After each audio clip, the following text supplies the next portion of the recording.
Hey guys, welcome to my next video. Excuse me. Now for the next part, put your paints on, part 3 of my Procreate 4 process videos. Alright, let's do some file management. We've got all these flats in this layer, and we've got the sketch stuff in the other layer, and we know that layers are going to be important. So let's go back to all of our files and duplicate this canvas. One thing that's weird about Procreate is the duplicating circle doesn't fill, so the video isn't actually frozen right now. That's just what it looks like when it's duplicating. And then here it's going to come back, and we're going to have to start naming these so that we can keep them all straight. So the very first one, just for the purposes of this, we're going to call it test 1. Brilliant. And the next one, this I left in because I thought that was hilarious. It auto-filled with twat for some reason. And so now let's back it up and name it test 2. So why do we do this? We do this because we want to hold all those old sketches, just because you don't want to lose any work you've done as best as possible, and we don't want those extra layers. So let's delete that entire sketch folder, turn our flats back on, and now we're ready to go. With all those extra layers, that obviously is going to get in the way of our layer limit that Procreate sort of forces onto you due to memory and things like that. So if you've got an iPad Pro 10.5 inch, I always forget what the smaller one is, you are going to be able to support less layers than if you're on the 12.9 inch. And if you're on the first gen instead of the second gen, you also can support less layers than you can if you were to have the second gen. So I've been seeing a lot of questions about this. In fact, I just downloaded the Geekbench score thing so I could actually take a look at all my different devices and see what kind of performance they have, and my iPad Pro 2nd gen is nuts. It's way more powerful than everything else, so it's really nice, and you actually notice it when you're using it too. So let's get into the rendering part of this. Since we're mostly going to focus on the face, almost entirely on the face, let's just start there. I find that there's two major things that my brain recognizes as making progress on a piece, especially when it's a headshot like this. It's the face and the skin, and it's the eyes. If one of those two isn't finished, I actually have a lot of trouble mentally wanting to finish the piece. It's super weird. So I try to get either the eyes done right away, because they're usually pretty quick, or the skin done right away, and then switch to the one that I didn't do yet. If I were to say start on the hair or start on the mouth, I would not be very interested in finishing the piece. This is sort of part of the psychological aspect of doing art that you have to try and overcome, and that's what I found works for me, is making sure those are handled. So now let's actually talk about what I'm painting here. We've got the head flat all on its own layer. Then on the next layer up, we have the next value up, which is what you see me actively painting here. You're gonna see me create a bunch of new layers and treat them all as these sort of separate components as I'm pushing and pulling on the form of the face, and they all eventually will get merged together. So right now, the first, it's not really one plane, it's actually a series of planes, but I'm sort of treating them all as a clump. So I guess for the sake of this, I'll just refer to it as a section. This section of the face, I've decided to all treat one way. So there's a solid flat piece that's been put in there, but now you see me switch to the eraser, and I'm erasing away with the soft eraser a little bit of that new section that I added up right next to her eye there, in order to define this cheek a little bit. Now you can see me going in with the soft brush and further defining that cheek. You see all those little layers. Every time the layer stack looks up, go take a look at how many is going on over there. So now we've got the lower lid that's being painted in all as its own section, and then I'll erase away from that in order to start establishing where that shadow is.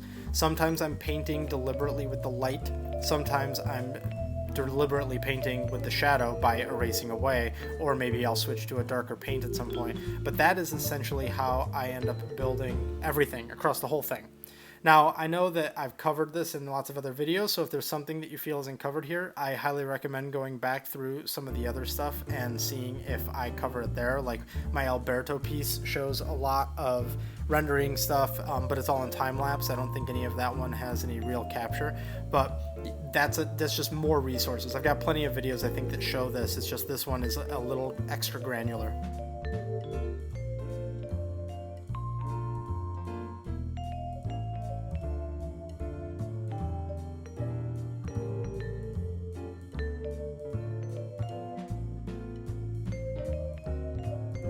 So as I start to define things on the paint layer, you'll see me decrease the opacity of the lines. The need for them becomes less and less important as the piece goes on, and eventually you get to a point where you're only working with the render. You're not really looking at the lines ever.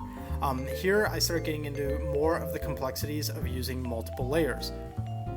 So now in her sort of philtrum, the divot that's below your nose and above your lip right there, I'm starting to use different layers to capture some of the form that's going on here. I will admit that this is far from like my best piece ever, so you're going to see me doing things where I'm just trying to emphasize the technique, but it might not be the greatest painting. But right now you'll be able to at least see how I might use multiple layers in order to capture the form using this trick. So here's yet another layer, because I decided that that was too harsh and it'd be easier for me, much softer, to just flat that whole thing and then lower its opacity. So you can see there we get a little bit of that shadow captured and it's not that harsh like it was a second ago. So here I'm going to paint her entire distant cheek and that whole region as if there is no nose shadow. And then I'm gonna, once that whole section gets collapsed into its own layer, or I should say into one layer, I will solve that nose cast a little bit better.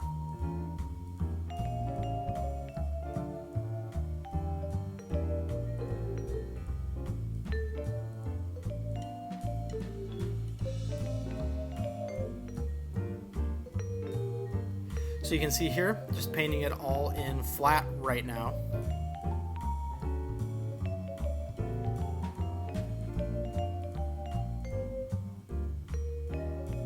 But obviously that's not going to work, right? So we're going to have to start carving out the important areas to get some definition back in there.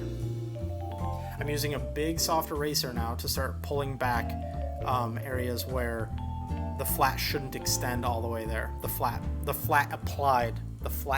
applied? Yeah, let's go with that. The flatly applied paint. So now I'm carving out where her eyelid would be, her lower eyelid, and clearing it. Or erasing it, sorry. I could have done this two different ways. In this case, I decided to erase it. So that gives that some definition right there. And now if I were thinking sort of sectionally, it'd be time to go put the drop shadow from the nose, or the cast shadow, however you want to say it, from that nose. But if we do that now, we won't actually have the definition of the nose to see how that shadow is sort of reacting to that. So I go ahead and now I paint in the nose.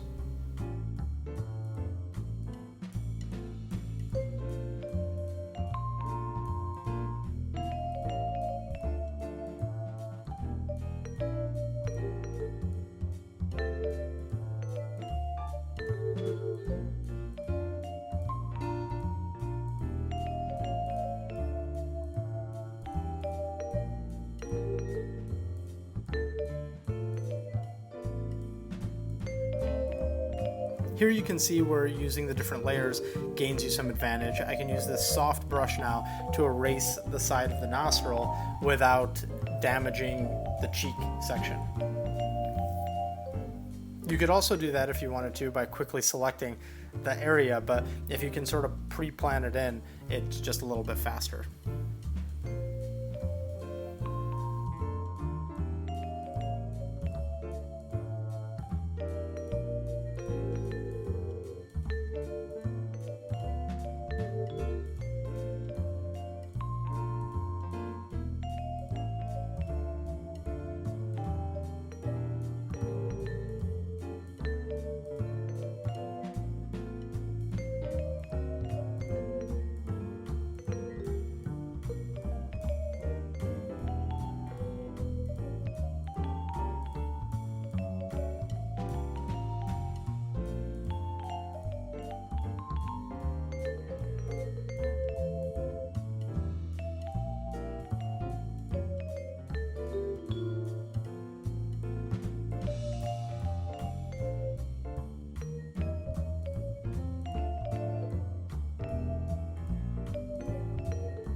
So that's a pretty hastily painted nose, but I want to make sure that we're moving through and getting to the important stuff, which is, in this case, sort of the use of the extra layers. So now look at all those face layers we've got. It's pretty crazy. So now I start, because I'm not naming things, I'm not really working crazy organized here, I start hunting and pecking for the distant cheek layer, which is right there. Merge it into the other layers so that I'm capturing everything that would be affected by the nose shadow. And using the big soft eraser, I'm going in and erasing away where that nose would be cast. Which is also funny because it's revealing how bad the anatomy is on that nose. You'll see me go in and clean that up a little bit later.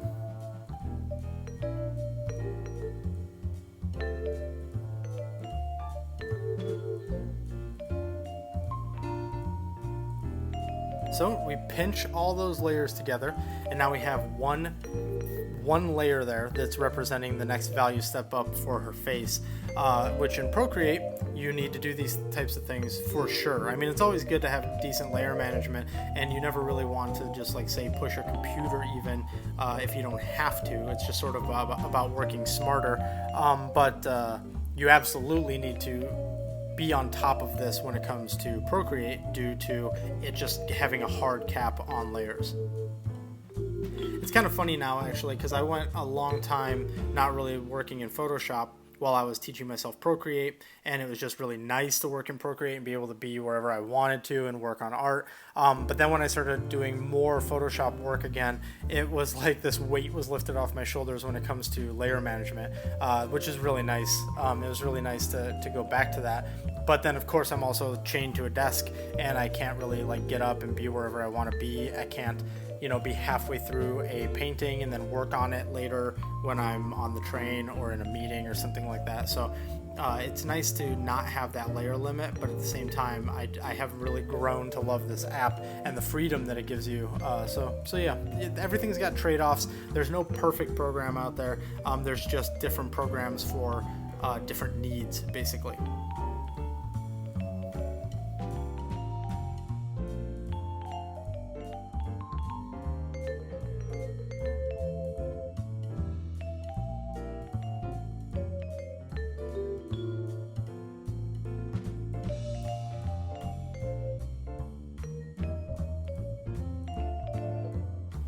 All right, there we go. So now, if you are paying attention, what section have we not painted of her face? Get second, 2 seconds, 3 seconds. Okay, it's her lips. Right now, her lips have this big pink flap, but what you can see there, they're a mess. So what we're gonna do is we're gonna select that lip layer and clear it from the face layer. See, there you go with the pink turned off now. And we're gonna start rendering the lips, because I generally treat makeup like it actually is in the real world, which is just something applied to the face. Whether or not it's makeup or whether or not you're just trying to capture the natural look of lips, which are usually pinker than the skin, it's always kind of nice to just have them be included in the facial anatomy, and then you use some adjustment layers in order to get them to the exact color you're looking for. So here I'm painting them as though she's sort of just like one big clay face. Everything is the same hue, same range and values everywhere across, and then we're going to adjust that as we go.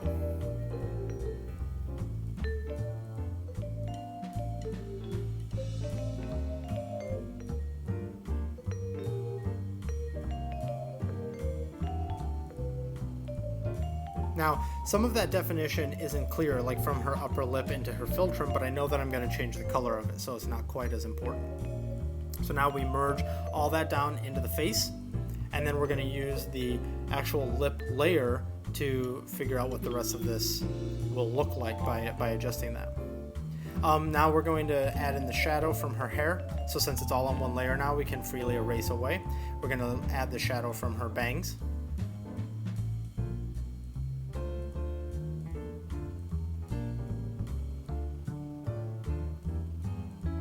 And there's that.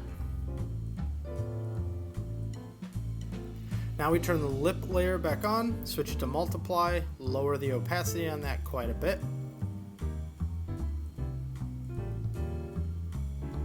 And now we have our lips. Obviously, we're not done though, right? We have a lot more that we need to do here. First, I recognize that my base layer could probably use a little bit more saturation. It just felt like it did. So I saturated up a bit. That means I have to sample it and put it into the body flat as well. So select, create a new layer, fill, and then delete the old layer. Okay, that feels a little nicer. So now we're going to move on to the next value up.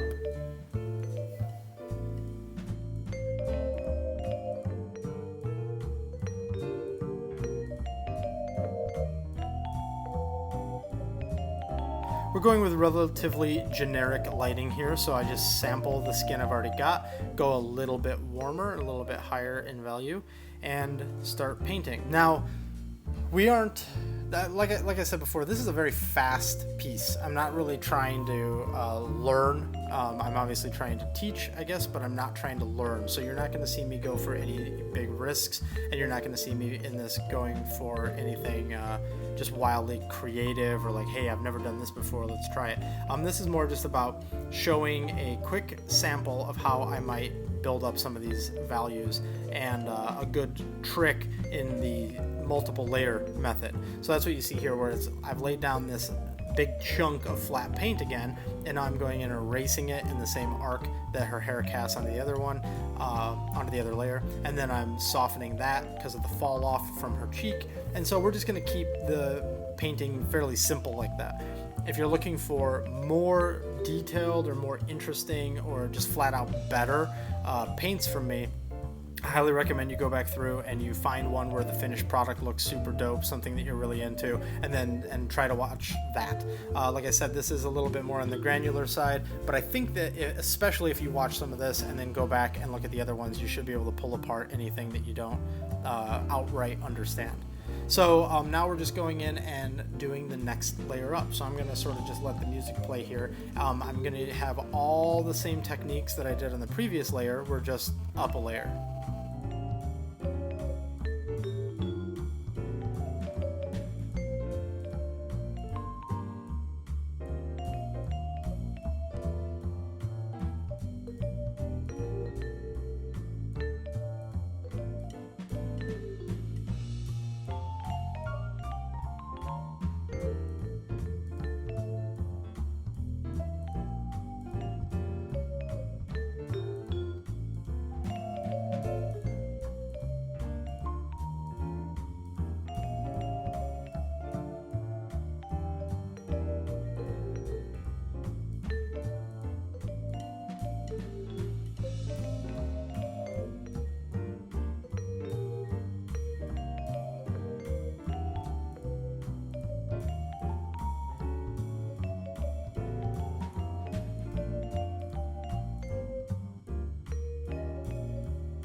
Hey there again.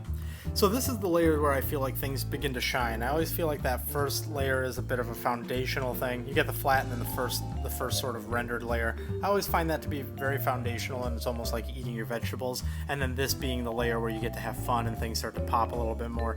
Then we're going to go on to the next layer, which is going to be the next level up. Again, I'm not doing too much fancy stuff here. I'm not referencing any particular lighting. We're just focusing on how I sort of do layer management and my paint erase techniques, and then that way you can take that and go a lot further with it.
If you felt like this was missing something, like some contrast, you felt like my base flat wasn't very bright, or excuse me, wasn't very dark, you're correct.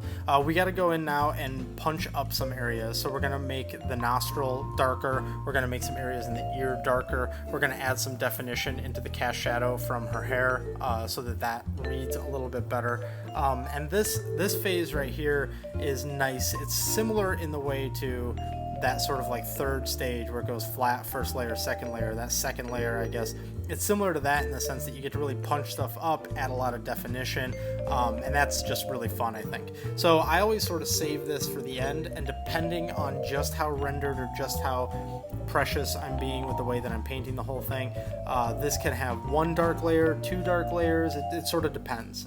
So for this one though, we're just going to do one. Like I said, we're going to punch up the nostril, punch up the ear area, and do some definition where the bangs drop down, and we're going to call that good.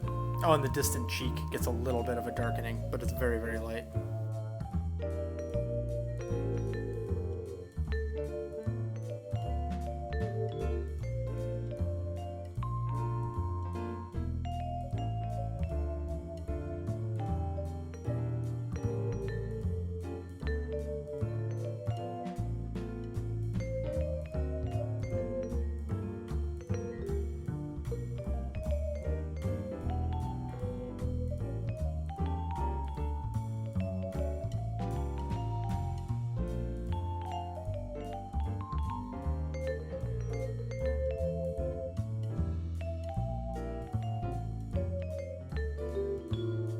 And then we can use that shadow to add some definition to this nose here. So let's fix this horrendous anatomy on the nose by rounding that off there.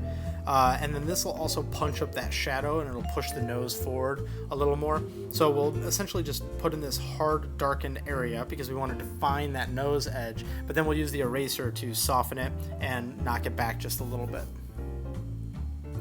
Now we've adjusted that nose anatomy, but since we've softened the shadow, we got to go in just to make sure that the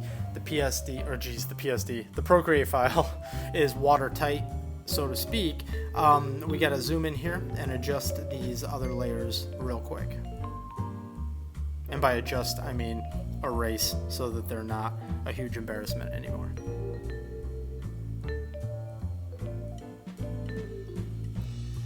And of course, when I say huge embarrassment, there's a lot of other things with that nose that are a little janky, and that's fine for this. Oh yeah, and we got to fix this layering situation. Now that we've adjusted the way the nose is, we have to adjust this eyelash. There we go. Now it's not breaking space and time. So there's a few things wrong with that nose, and I would really take the time to fix it normally, but we're not going to here. We're going to move on with our lives. So thanks for watching. On the next one, we're going to talk about some face tricks, some eye stuff, and bring this character a little bit more to life. And if you're looking for me on the internet, these are the places where you can find me.